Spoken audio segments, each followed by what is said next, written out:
சென்னையில் பல்லாவரம் அனகாபுத்தூர் பிரதான சாலை குண்டும் குழியுமாக உள்ள நிலையில் மழைநீர் தேங்கி சேரும் சகதியுமாக காணப்படுகிறது. இதனால் வாகன ஓட்டிகள் கடும் அவதியடைந்து வருவதாக கூறுகிறார் செய்தியாளர் வசந்த். வணக்கம். எதனால் இப்படி ஒரு நிலவரம்? கூடுதல் விவரங்களை பதிவு பண்ணலாம்.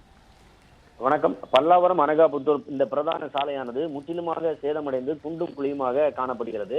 இதில் கடும் போக்குவரத்து நெரிசல் ஏற்படுவதோடு வாகனங்களும் தட்டு தடுமாறி பயணிக்கும் நிலை ஏற்பட்டுள்ளது. குறிப்பாக கடந்த 6 மாதங்களுக்கு முன்பு பாதாள சாக்கடை பணிகளுக்காக தோண்டப்பட்ட பள்ளங்கள் முறையாக மூடப்படாமலும் மழையினால் மேலும் இந்த சாலையானது சேதமடைந்துவிட்டது. இதன் காரணமாக அடிக்கடி சிறு சிறு விபத்துகளும் ஏற்பட்டு வருகிறது. தற்சமயம் இந்த மழையின் காரணமாக பள்ளமேடு தெரியாத அளவுக்கு வாகனங்கள் தடுமாறி பயணித்து வருகின்றன. அதாவது நீர் நிரம்பியவுடன் அந்த பள்ளங்கள் தெரியவில்லை எனவும் இதனால் இருசக்கர வாகனத்தில் பயணிப்பவர்கள் கடும் அவதிக்குள்ளாதாகவும் அந்த பொதுமக்கள் தெரிவித்து வருகின்றனர்.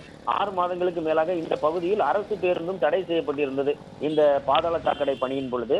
தற்சமயம் இந்த பாதாள சாக்கடை பணி முடிந்து 3 மாதங்களுக்கு மேலாகியும் பள்ளங்கள் முறையாக மூடப்படாமலும் தோண்டப்பட்ட இடங்களில் குண்டுமேடும் மழையும் ஏற்பட்டு மேலும் குண்டாக காட்சியளிப்பதன் காரணமாக இருசக்கர வாகனங்கள் மற்றும் 4 சக்கர வாகனங்கள் அனைத்தும் அந்த பள்ளத்தில் விழுந்து எழுந்து நிதானமாக பயணிக்க வேண்டிய சூழ்நிலை ஏற்பட்டுள்ளது. இந்த சாலையானது பல்லாவரத்திலிருந்து அனகாபுத்தூருக்கு செல்லும் பிரதான சாலையாகும்.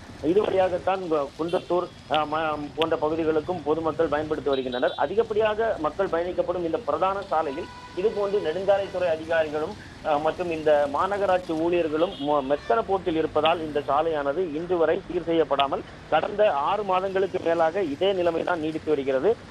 ஒரு மாதத்திற்கு முன்பாக மக்கள் பெருமளவில் போராட்டங்களை நடத்தி இங்கு போக்குவரத்திற்கு மட்டும் அனுமதி அளித்த நிலையில் இந்த சாலை இன்று வரையில் சீரமைக்கப்படவில்லை. இதனால் விபத்துகள் தான் ஏற்பட்டுக் கொண்டிருக்கிறது என பொதுமக்கள் வேதனையுடன் தெரிவித்து வருகின்றனர்.